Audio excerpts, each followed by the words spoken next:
서두에 이런 이야기가 있습니다. 한 랍비가 당나귀를 타고 닭 한 마리와 등불과 천막을 싣고 여행을 하고 있었습니다. 그런데 가도 집은 없고 이미 날은 저물어 갑니다. 하는 수 없이 이제 길가에다가 천막을 치고 이 가지고 다니는 나귀와 닭은 옆에 묶어두고 거기서 이제 하루를 묵기로 했습니다. 이 랍비가 닭을 늘 가지고 다니는 이유는 아침마다 꼭 기어하고 깨워주기 때문입니다. 그래서 이 랍비는 천막 안에서 이제 등불을 켜고 성경을 읽고 있었습니다. 그런데 갑자기 강한 바람이 불어서 등잔이 툭 넘어지는 거예요. 그리고 불이 꺼지고 말았습니다. 좀 실망은 했지만 할 수 없이 성경을 덮고 기도를 올리고 난 뒤에 잠을 청했습니다. 하루 종일 걸었기 때문에 얼마나 피곤했든지 눈을 감자마자 금방 깊은 잠에 빠져들었습니다. 그리고 나서 아침에 일어나 보니까 이제 밤사이에 명수들이 이곳을 습격해서 나귀와 닭을 다 물어가 버린 거예요. 또 실망은 하죠. 찢어진 천막을 주섬주섬 챙겨 들고 나서 이제 주위를 쭉 살펴보니 어젯밤에 잤던 곳이 동네 어귀에 있는 그 곳이었다는 사실을 알게 되었고, 서둘러서 동네에 이제 들어가 보니 그 온 동네가 야단법석난 것입니다. 알고 보니 간밤에 강도들이 들어와서 사람들을 다 죽이고 물건들을 다 약탈해갔다고 하는 소식을 듣게 되는 것이죠. 그때 랍비는 이 무릎을 꿇고 하나님께 감사 기도를 드렸습니다. 곰곰이 지난 밤부터 생각해보니 하나님의 은혜였던 것이죠. 만일 등불이 켜져 있었거나 또는 이 닭이나 나귀가 살아서 소리라도 이렇게 내거나 인기차 소리를 냈다면 정말 자기도 틀림없이 그 강도에 들키게 되었고, 또 거기에서 자신도 희생되었을 것이고 그런 상황이 되었을 텐데, 하나님의 은혜로 이렇게 살게 되니 그 모든 순간순간, 그 실망한 순간이 얼마나 감사한 일인가 하는 것을 생각했던 것이죠. 그러니까 비록 작은 것을 이뤘지만 더 큰 것을 얻게 해주신 하나님의 은혜에 감사하면서 감사의 기도를 올렸다는 그런 내용입니다. 한번 우리가 우리 자신들을 곰곰이 생각해 보십시오. 지금까지 살아오는 동안 우리가 몰라서 그렇지 순간순간 하나님께서 지켜주셨습니다. 할렐루야. 아멘. 순간순간이 하나님의 은혜인 줄 믿습니다. 우리 자신도 모르는 사이에 얼마나 우리에게 많은 위기가 있었는지도 우리는 모릅니다. 우리가 느낀 그 상황만 해도 수없이 많은데 우리가 모르는 상황도 얼마나 많이 있었는지도 모릅니다. 이 시간도 하나님의 은혜로 여기에 와서 예배 드리고 있는 줄 믿습니다. 아멘. 우리가 아침에 일어나는 것, 또 눈을 뜨고 하루를 시작하는 것, 또 교회로 나와 또 여기 앉아있는 것, 모든 것 다 하나님의 은혜죠. 우리가 이 믿음을 가지고 있는 그조차도 하나님의 은혜인 줄 믿습니다. 아멘. 우리 모두는 이렇게 하나님의 은혜로 날마다 살아가고 있습니다. 우리뿐만 아니라 세상의 모든 사람들은 하나님의 은혜 아래 있습니다. 할렐루야. 그러니까 하나님의 은혜는 크게 보편적으로 모든 사람에게 주시는 그 일반적인 은혜가 있는 반면에 또한 특별하게 주시는 그 은혜, 이렇게 우리가 나눌 수 있죠. 그러니까 일반적인 은혜는 모든 사람들이 느끼고 그렇게 주어지는 은혜입니다. 그래서 예수 안 믿는 사람들도 다 시집 장가 잘 가고 아들 딸 낳고 또 출세하고 좋은 대학 가서 또 부자가 되기도 하고 직장에 잘 들어가기도 하고 잘 되는 사람도 다 있습니다. 누구에게나 주어지는 이 은혜죠. 그러나 그 하나님의 그늘 안에 다 있습니다. 그러나 믿는 자들에게만 주시는 하나님의 특별한 은혜가 있다는 사실, 오늘 우리가 그 은혜를 누리고 있다는 사실, 하나님의 자녀가 되고 또 영원한 생명을 또 우리에게 주어지는 그 특별한 은혜, 영원한 생명으로 구원받는 은혜가 우리에게 있어지는 그 특별한 은혜가 있다는 사실, 여러분 생각해 보십시오. 아무리 세상에서 우리 잘나고 또 세상에 지혜가 많고 확실히 많은 사람이나 한다 할지라도 다 예수님 믿고 다 하나님께 이렇게 나와봅니까? 다 하나님께 순종하고 모든 것 다 하나님 주인 되십니다라고 무릎을 꿇고 하나님께 다 나옵니까? 그렇지 않지 않습니까? 우리가 이렇게 예수 믿고 구원받아 하나님의 자녀가 되고 천국 백성이 되는 것은 하나님께서 주시는 그 특별한 은혜가 있기 때문입니다. 그래서 우리 모두가 이 모든 은혜에 대해서도 물론 감사해야 하겠지만, 특별히 이 믿음으로 하나님의 자녀가 되고 구원받은 이 은혜가 우리에게 주어진 이 모든 사실로 말미암아서 더 우리가 감사하고 또 하나님께 영광을 돌릴 수 있는 우리 모두가 될 수 있어야 하겠습니다. 더 나아가서 정말 우리가 성도답게 살 수 있는 살 수 있도록 인도하시는 그 은혜, 이 땅에서 죄를 이기고 사단의 유혹을 이기고 세상을 이기면서 살아갈 수 있는 그 은혜, 하나님의 뜻을 쫓아 살아갈 수 있는 살아가게 해주시는 그 은혜가 우리에게 늘 있도록, 또 그런 은혜가 우리에게 충만하도록 우리가 늘 기도해야 하겠습니다. 하나님께 영광을 돌리면서 살 수 있는 그 은혜, 또 복음을 위해서 살 수 있는 이 은혜가 우리에게 날마다 우리 가운데 있을 수 있기를 간절히 소망하겠습니다. 이 모든 것이 다 큰 은혜입니다. 헬렌 켈러 이 여사라고 하는 이분, 우리가 종종 이름을 들어봤을 것입니다. 이 헬렌 켈러 여사는 삼중 장애가 있는 분이죠. 보지도 못하고 듣지도 못하고 말하지도 못하는 그 장애를 가지고 살면서 정말 많은 훌륭한 일들을 많이 해요. 또 많은 책도 내고 저술도 내고 그런 일들을 하신 분입니다. 그가 그의 이 말년에 어떤 기자가 그에게 물었습니다. 아니, 이런 육체적인 이 고통과 함께 한평생 살아오셨는데 당신은 하나님을 원망해 본 적이 없습니까? 라고 이 기자가 묻자, 이 헬렌 켈러 여사는 이 빙글에 웃으면서 이렇게 대답했다고 하죠. 제가 하나님께 받은 은혜를 헤아리는 것만으로도 시간이 없는데, 그리고 감사하는 것만으로도 이렇게 시간이 부족한데 어찌 원망할 시간이 있겠습니까? 감사하고 은혜를 기뻐하는 것만으로도 시간이 부족합니다 라고 대답했다고 합니다. 여러분, 은혜 받은 사람이 아니면 이런 고백을 할 수 있을까요? 없습니다. 이처럼 은혜 받은 사람들은 아름답습니다. 환경과 상황에 개의치 않아요. 오늘 우리가 우리 자신에게 주신 그 하나님의 은혜를 기억하고 감사하고 헤아리는 것, 참 우리의 신앙 가운데 중요한 줄 믿습니다. 그런 이 고백과 감사와 감격이 있어야 우리의 신앙이 한 단계 하나님 앞에 더 나아갈 수 있고 더 우리의 신앙이 더 성숙할 수 있는 신앙이죠. 그게 바로 우리 성품이 하나님을 닮아가는 신앙이기도 합니다.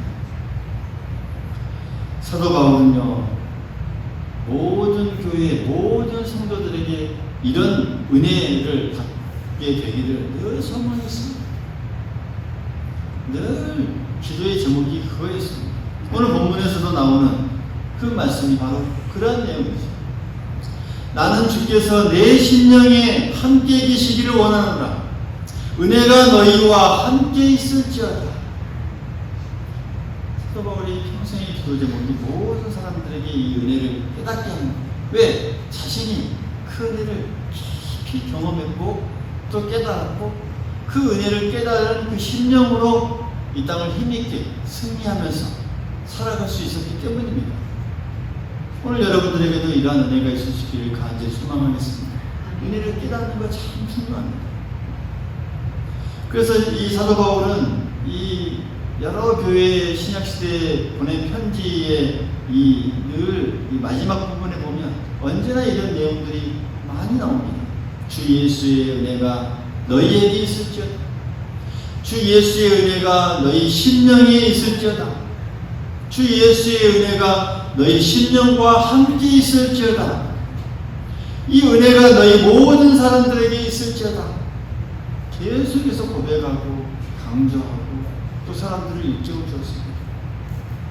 오늘 우리는 이 예수 그리스도의 은혜를 받은 사람인 줄 믿습니다. 은혜를 받은 자들입니다. 또 우리에게 언제나 이 주 예수의 은혜가 충만할 수 있기를 간절히 소망하겠습니다. 오늘 하나님의 은혜를 받은 이 자들, 그 자들의 모습이 참 어떠해야 하는지 우리가 한번 살펴보기 원합니다. 은혜를 받은 자들과 받지 않는 자들의 이 차이가 무엇인지를 우리가 잘 살펴보면서 또 은혜 받은 자들에게 무엇이 있어야 하는지, 늘 무엇이 따라야 하는지 우리가 잘 살펴보면서 우리가 은혜를 받은 자로서 이것을 잘 깨달아서 더 우리가 그 은혜를 깊이 느끼고 감사하며 기뻐할 수 있는 우리의 신앙의 삶이 될 수 있기를 간절히 소망하겠습니다. 먼저 은혜를 받은 자들에게는 언제나 회개가 있습니다. 언제나 회개가 있습니다. 그러니까 은혜를 받은 순간부터 자신이 보이기 시작합니다. 그러니까 자신을 잘 바라볼 수 있는 사람이 반대로 이야기하면 은혜를 받을 수가 있어요. 은혜를 받으면 이전의 모든 자신의 죄와 허물을 다 깨닫기 시작합니다. 보여줘요. 얼마나 내가 부족하고 또 얼마나 내가 비양심적이었는지 거짓되고 교만한 인간이었는지를 잘 보여주고 깨닫게 됩니다. 그러니까 누가 뭐라고 하지 않아도 스스로 그것 때문에 애통하고 눈물을 흘리고 회개하게 됩니다. 그러면서 겸손이 이어지죠. 그래서 겸손이 언제나 은혜 받은 자들에게 따라옵니다. 은혜 받은 사람들의 이 공동점, 바로 언제나 겸손하다는 것. 왜요? 자신을 잘 알기 때문입니다. 내가 얼마나 큰 죄인인가를 알기 때문에 함부로 내 자신을 내세우지도 않고 함부로 다른 사람들을 미워할 수도 없죠. 남들의 잘못을 보고도 함부로 정죄할 수도 없습니다. 왜요? 내 자신, 내 아내가 더 크다는 걸 알기 때문입니다. 이 겸손이 이어지는 것이죠. 예수님께서 이 땅에 오셔서 복음을 전파하실 때 처음 하신 말씀도 바로 이겁니다. 회개하라, 천국이 가까웠느니라. 할렐루야. 회개하라, 하나님의 나라가 가까웠느니라. 그러니까 은혜를 받은 자들의, 또 은혜를 받아야 할 모든 자들의 가장 기초적인 준비 단계가 바로 이 회개라는 사실.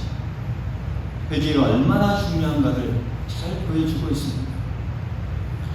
회개하고 예수 그리스도를 믿을 때 영생을 얻고 천국의 소망이 우리에게 주어집니다. 할렐루야. 회개할 때 근심과 걱정과 어려움이 다 물러가고 우리의 영혼이 잘되고 범사에 젖는 그 강건한 복을 우리가 받게 된다라는 사실이죠. 구약 성경을 보면 이사야 선지자도 하나님의 이 부름을 받을 때 하나님을 뵙고 난 후에 이 자기의 이 추한 죄를 깨닫는 그런 장면이 나옵니다. 얼마나 내가 더럽고 추한지. 그러면서 이렇게 고백하죠. 화로다 나여 망하게 되었도다. 나의 입술이 부정한 사람이요 나는 입술이 부정한 백성 중에 거주하면서 만군의 여호와이신 왕을 배웠으리로다. 하나님을 보게 되니 정말 어쩔 줄 모르는 것이죠. 죄인 중에 죄인, 부족한 사람의 것을 느꼈을 때 너무나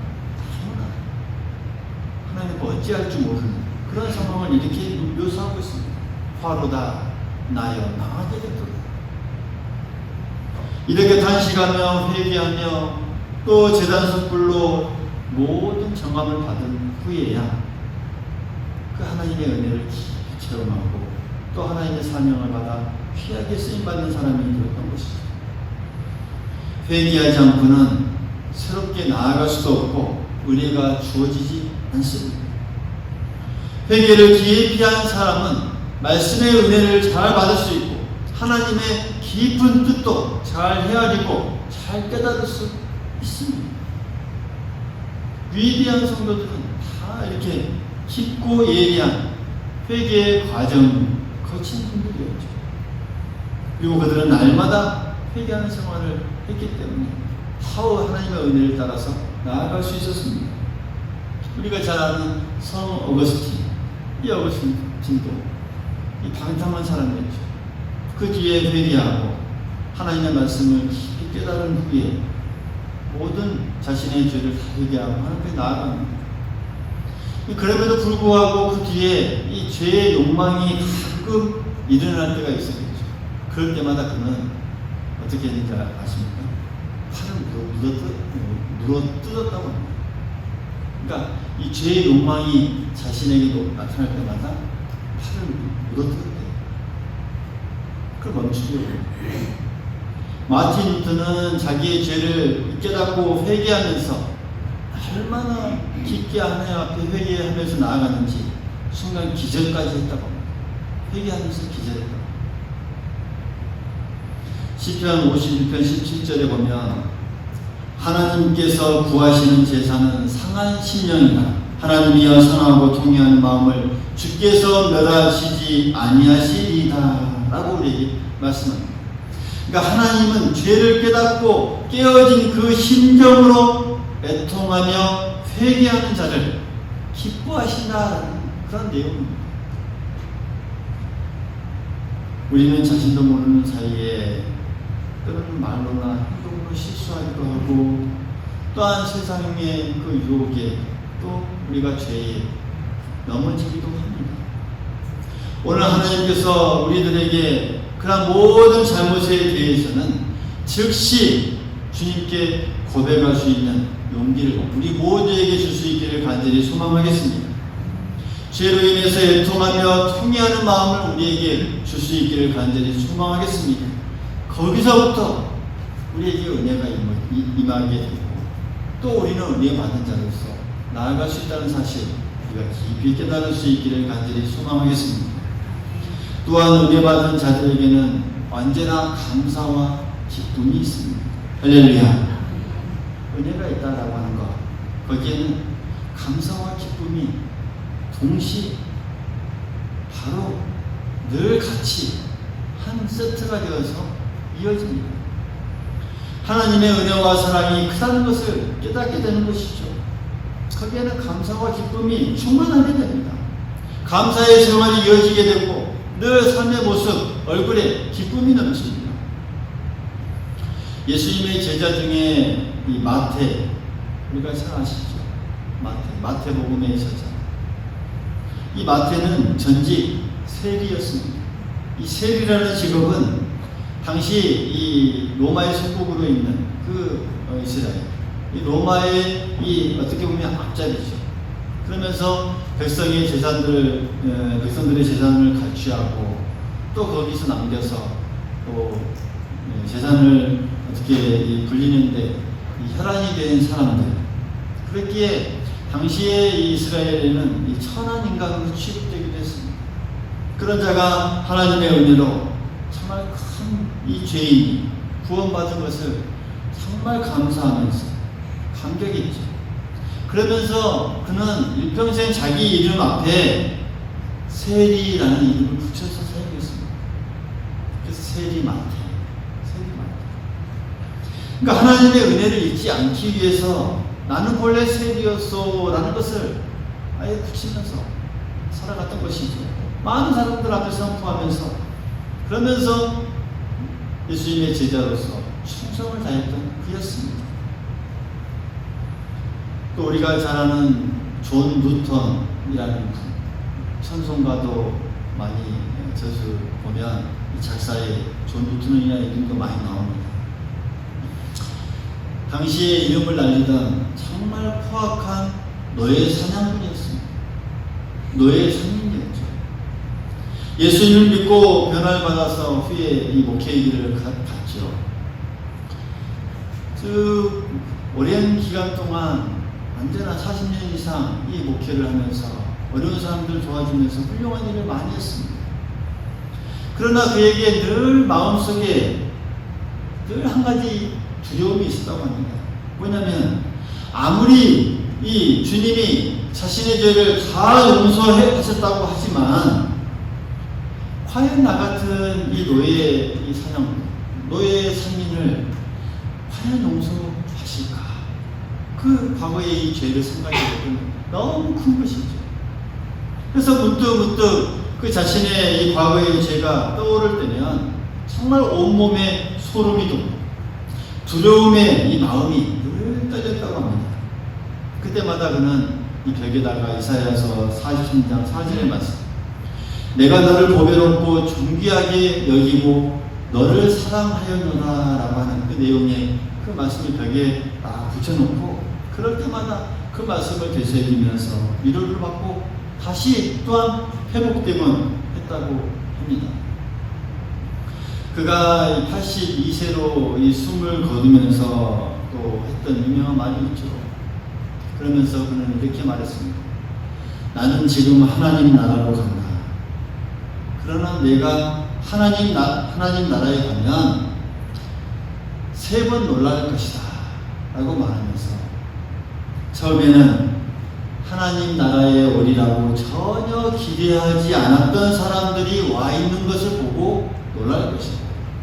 또 두 번째는 하나님의 나라에 가면 반드시 만나리라 라고 기대했던 사람이 안 보이는 것으로 인해서 내가 놀랄 것이고, 또 세 번째는 노예 상인이 내가 그 자리에 와 있다는 것을 보고 놀랄 것이다 라는 그런 이런 유명한 말을 남겨주셔요. 여러분, 하나님께서 우리를 사랑하여 주시고 정말 우리의 모든 죄를 다 묻어주시고 또 하나님의 자녀 삼아주시고 그 하나님의 자녀 삼아주신 또 그 구원의 은혜를 주신 그 은혜에 감사하면서 우리가 늘 기뻐할 수 있기를 간절히 소망하겠습니다. 이 감사와 이 기쁨의 감격이 우리에게 있다면 우리의 어떤 상황, 우리가 못 이길 상황이 있겠습니까? 어떤 어려운 순간이 있을지라도 우리가 다 이겨나갈 수 있는 이 힘이 되는 게 바로 우리를 하나님의 자녀 삼아주시고 또 구원의 이 은혜를 주신 그 은혜에 감사하면서 이 기뻐하는 그 감격, 날마다 우리 충만할 수 있기를 간절히 소망하겠습니다. 또한 이 은혜를 받은 자들에게는 놀라운 변화가 이어집니다. 이러한 감사와 이러한 기쁨이 있기 때문에 언제나 변화가 있어집니다. 무엇보다도 성품의 변화가 있어집니다. 사랑이 충만해집니다. 예수를 믿어도 은혜 받기 전에는 자신밖에 모르고 따지기를 좋아하고 이기적인 그런 사람들이 이제는 다 바뀌게 됩니다. 은혜를 받으면서 착해지려고, 더 의로워지려고 하고, 더 진실되려고 하고, 더 겸손해지고, 더 온유해져 나아갑니다. 뿐만 아니라 우리의 생각이 달라지고, 가치관이 달라지고, 인생관이 달라지고, 우리가 살아가는 이 땅에 살아가는 그 목적이 다 달라지게 됩니다. 점점 주님을 닮아가게 됩니다. 이런 변화의 삶이 우리에게 늘 있어야 합니다. 그래서 신앙은 늘 변화가 따라야 그 신앙에 생동감이 있고 활력이 있습니다. 그렇지 않으면 죽어갑니다. 저물어갑니다. 퇴색해져 갑니다. 나이하고 상관없습니다. 나이는 숫자에 불과하다는 말도 있죠. 신앙도 그렇습니다. 신앙에서 내가 늦기 때문에 열정이 없다. 이것은 하나님 편에서는 다릅니다. 우리에게 이러한 늘 변화, 또 우리에게 있어서 이 생각이나 삶의 변화를 가지기 위해서 늘 힘쓸 수 있기를 간절히 소망하겠습니다. 이런 삶의 변화가 있어지게 되므로 또 주를 위해 헌신하는 그 삶으로 우리가 또 이어지게 됩니다. 사도 바울이 하나님의 깊은 은혜를 받게 되었을 때 그 모든 것을 오직 주님을 위해 헌신된 삶을 살아갑니다. 도움이 되어서 하나님의 부르심을 받기 그때까지 해서 달려갔습니다. 끝까지 달려갔습니다. 로마서 14장 8절에 보면 그는 이렇게 고백합니다. 우리가 살아도 주를 위하여 살고 죽어도 주를 위하여 죽나니 그러므로 사나 죽으나 우리는 주의 것이로다. 이 사도 바울의 이 말년에 이 간절한 고백, 우리들의 고백이 될 수 있기를 간절히 소망하겠습니다. 무엇을 먹든지 마시든지 무엇을 하든지 하나님의 영광을 위해 사는 그런 삶으로 변화되는 것. 더 나아가 하나님이 기뻐하시는 그런 거룩한 산 제사로 우리의 삶을, 우리의 모든 것을 드리는 그 삶으로 이어지는 것. 그게 바로 은혜를 받은 자들의 모습이고 또 나아가야 할 방향임을 우리가 깊이 깨달을 수 있기를 간절히 소망하겠습니다. 사랑하는 성도 여러분, 여러분들은 어떤 모습으로 어떻게 살고 계십니까? 얼마나 오래 살았느냐 보다는 어떻게 살았느냐 참 중요합니다. 신앙인 모습. 예수를 믿은 지 얼마나 오래 되었느냐 보다는 예수를 믿은 후에 얼마나 내가 변화되었느냐, 이것이 중요합니다. 이것이 우리의 삶의 목적이야. 모쪼록 우리의 모든 남은 이 삶은 하나님의 이 은혜와 사랑을 깨닫고 또 우리가 하나님 앞에 감사하면서 하나님의 영광을 위해서 살기를 위해서 늘 힘쓰면서 우리의 영육간의 복을 받아 기쁨과 은혜를 누릴 수 있는 우리 모두가 될 수 있기를 간절히 소망하겠습니다. 간절히 소망하겠습니다. 그런 날들 우리가 하루하루 살아가면서 우리가 그런 모습으로 살기 위해 늘 힘쓰고 또 은혜를 받은 자로서의 모습으로서 늘 힘쓰면서 나아가는 우리 모두가 될 수 있기를 간절히 소망하겠습니다.